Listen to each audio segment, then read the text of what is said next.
ఒకానొకనాడు పరమశివుడు మౌనాన్ని ఆశ్రయించి దక్షిణామూర్తిగా కూర్చున్నాడు. మౌనవ్యాఖ్యా ప్రకటిత పరబ్రహ్మతత్వం యువానం వర్షిష్టాంతే వసదృషిగణైరావృతం బ్రహ్మనిష్టై ఆచార్యేంద్రం కరకలిత చిన్ముద్రమానందరూపం స్వాత్మారామం ముదితవదనం దక్షిణామూర్తిమీడే అని.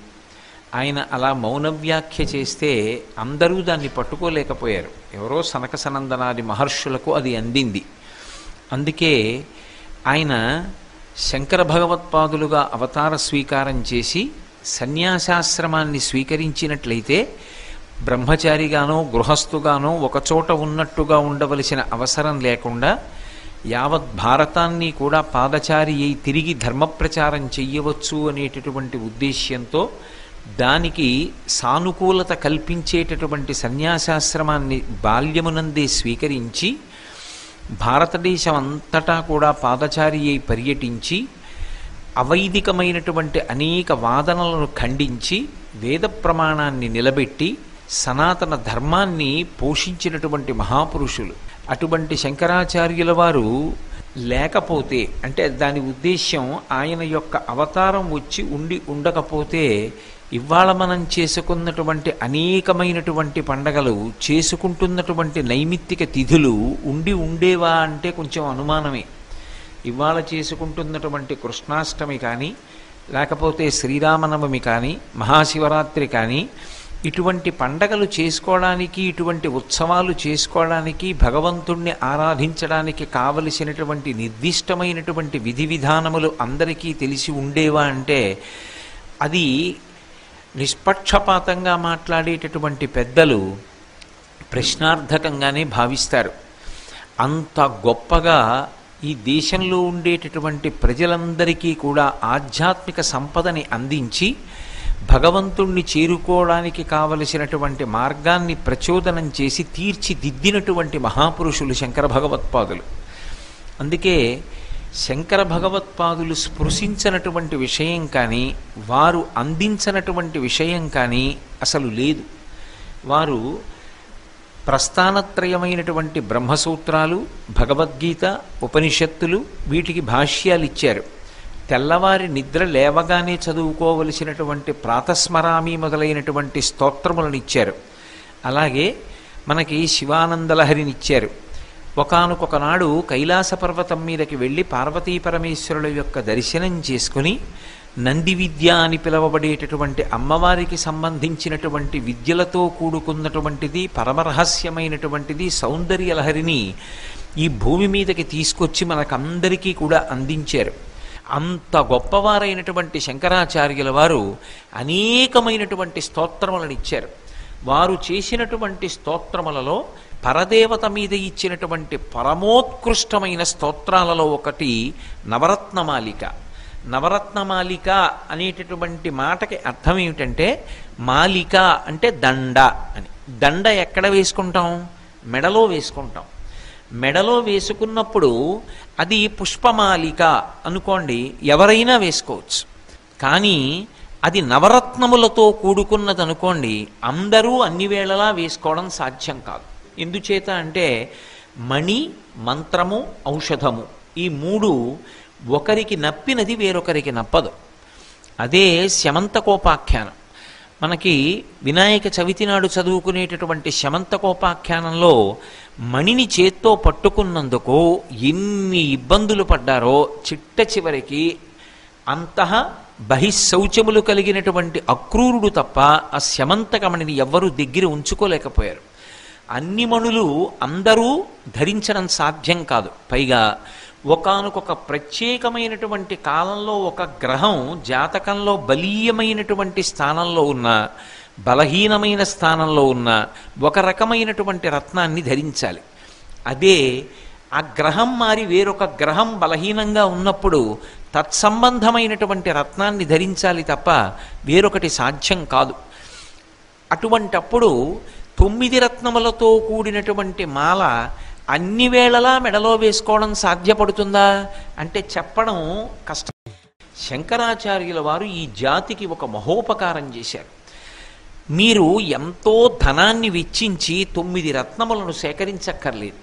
ఎంతో కష్టపడి ఆ 9 రత్నాల్ని తీసుకొచ్చి బంగారంలో గుదిగుచ్చి వాటిని ఒక మాలగా తయారు చేసి మెడలో వేసుకోవలసినటువంటి అవసరం లేదు.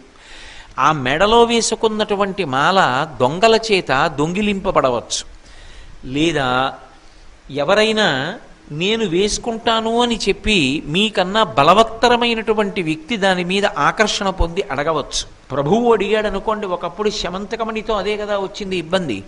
ప్రభువు మాలను అడిగాడు అనుకోండి, మీరు ఇవ్వను అని అనలేరు. కానీ అలా అవసరం లేకుండా, ఏ ప్రమాదము రాకుండా, ఏ కాలమునందైనా ఏ దేశమునందైనా మెడలో ధరించడానికి అభ్యంతరం లేనటువంటి ఒక అద్భుతమైనటువంటి నవరత్న మాలని మనకందరికీ ఆయన బహూకరించారు.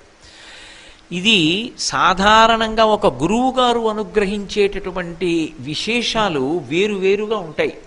అన్ని వేళలా గురువు ఒక్కలా అనుగ్రహించరు. ఎవరెవరి స్థాయిని బట్టి వారిని అనుగ్రహిస్తారు. ఒక్కొక్క సమయంలో గత జన్మలలో చేసుకున్నటువంటి ప్రారబ్ధం పూర్తయిపోతూ అకస్మాత్తుగా ఒక వ్యక్తి ఏ సాధన చేశాడు అంటే చెప్పలేము. కానీ గత జన్మలలో చేసుకున్నటువంటి సాధనా బలం పరిణతి పొంది అనుభవంలోకి వచ్చి చేసుకున్నటువంటి కొద్ది పాపకర్మ పూర్తయిపోయి అకస్మాత్తుగా అతనిలో జ్ఞానం కలుగుతుంది.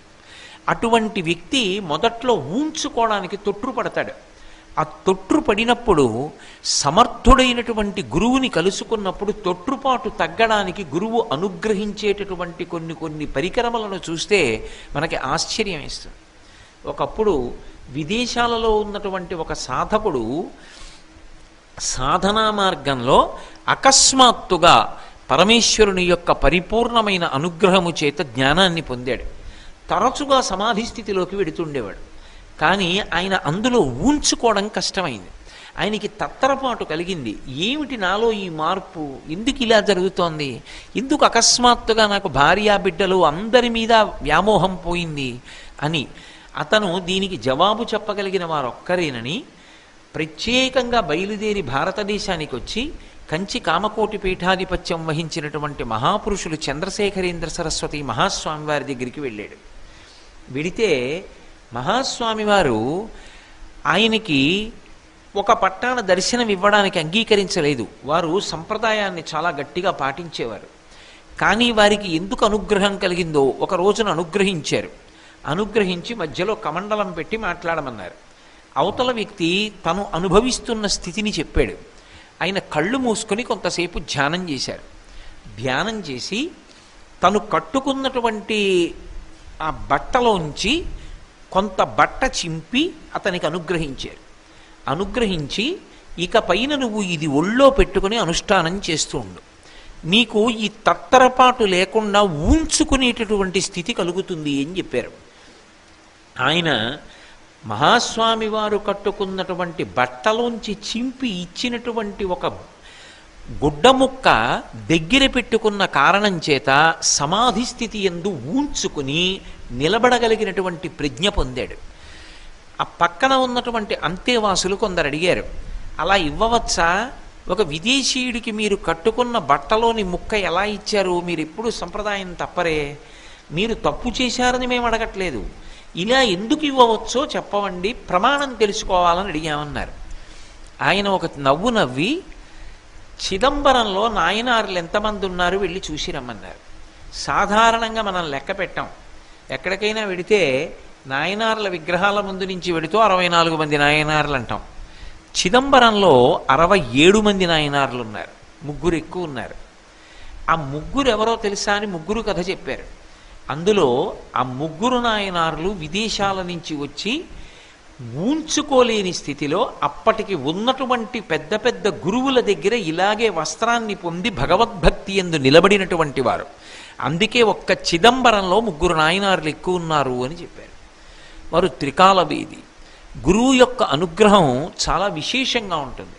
అంటే త్రికాలవేది అయినటువంటి గురువు శిష్యుణ్ణి ఎలా అనుగ్రహించాలి, ఎవరికి ఏది ఇవ్వాలి తెలుసు. రాబోయేటటువంటి కాలంలో వచ్చేటటువంటి అనేక రకములైన ఉపద్రవములను ఎదుర్కోవడానికి కలియుగంలో ప్రజలు ఉపద్రవముల నుండి గట్టెక్కి తమని తాము రక్షించుకోవడానికి అందరికీ నేను ఏది ఇవ్వాలి ఆలోచించారు.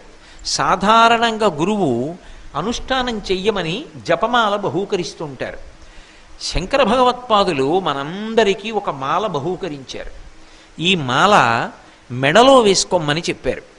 సాధారణంగా భౌతికమైన నవరత్నమాల అయితే దాన్ని తీసి మెడలో వేసుకుంటాం, అందరికీ కనపడుతుంది. రాత్రి అయిందనుకోండి, నిద్రపోయేటప్పుడు ఒంటి మీద ఉంచుకోం, తీసి ఏదో భగవన్మూర్తి దగ్గర పెట్టేస్తాం. కానీ రాత్రి లేదు, పగలు లేదు, ఎప్పుడైనా సరే ఒకసారి పట్టుకుంటే ఇంకా అది కంఠమునకు అలంకారమై ఉంటుంది. నవరత్నమాల మెడలో వేసుకుందాం అనుకోండి, అది దేనికి అలంకారం? కంఠానికి అలంకారం, కంఠానికి కొత్త శోభ వస్తుంది.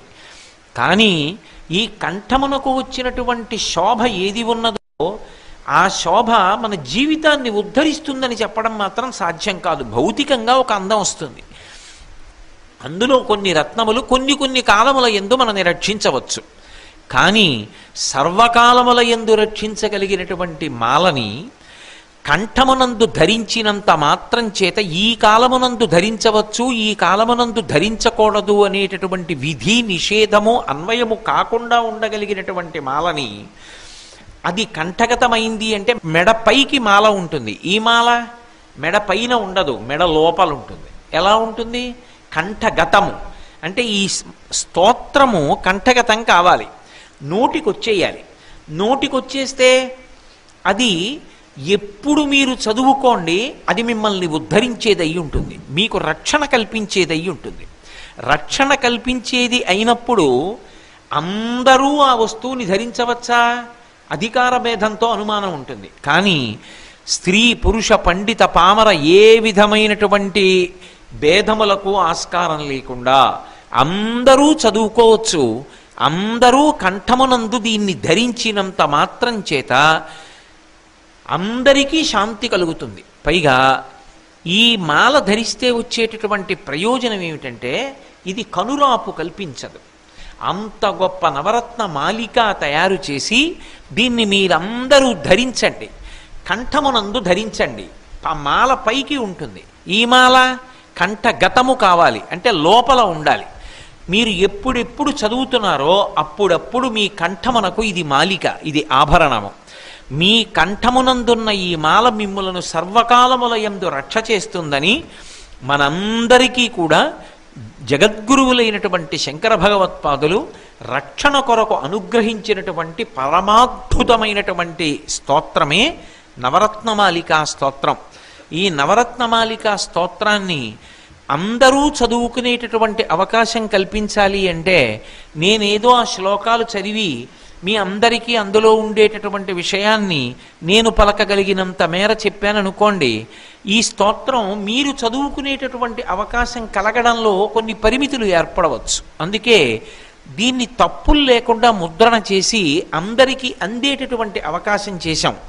ఇప్పుడు ఈ స్తోత్రం చదువుతుంటే మీ అందరూ ఒక పర్యాయం వినండి. ఒక పర్యాయం మీరందరూ విన్న తర్వాత నేను ప్రతిరోజు ఒక్కొక్క శ్లోకాన్ని చెప్పేటప్పుడు నేను ఏ పాదం మీద వ్యాఖ్యానం చేస్తున్నానో ఆ పాదం మీతో అనిపించిన తరువాత నేను వ్యాఖ్యానం చేస్తాను. అప్పుడు మీరు ఇలా చేత్తో దీన్ని పట్టుకుని మీరు కూడా చూడడం మొదలు పెడితే మీకు తెలియకుండానే ఈ మాలిక మీ కంఠమునకు అలంకృతమైపోతుంది. గురువుగారు ఇది నీ మెడలో ఉంచుకో అను రుద్రాక్షమాల వేశారనుకోండి, ఎందుకు వేస్తారు? నీ శరీరం అందంగా ఉంటుందని వేస్తారా? నీకు రక్షణ కొరకు వేస్తున్నానని శిష్యుడి మెడలో గురువుగారు రుద్రాక్షమాల వేస్తారు. నువ్వు దీన్ని ధరించి ఉంటే నీకు శత్రుపీడ ఉండదు. ఇది ధరించి ఉంటే నీకు సర్వకాలములయందు జగదంబ యొక్క రక్షణ కలుగుతుంది. అందుకు నీ మెడలో వేస్తున్నానని వేస్తారు. ఇప్పుడు ఇది మనం చేత్తో పట్టుకుని చదువుతూ ఉంటే నన్ను నమ్మండి, మీరు జగద్గురువులైనటువంటి శంకరులకు పరమభక్తితో నమస్కారం చేసి ఈ స్తోత్రాన్ని చదువుతూ ఉంటే వింటూ ఉంటే మీకు తెలియకుండానే శాబ్దిక శక్తి చేత గురువుగారే మీ మెడలో ఈ మాల వేసినట్టు.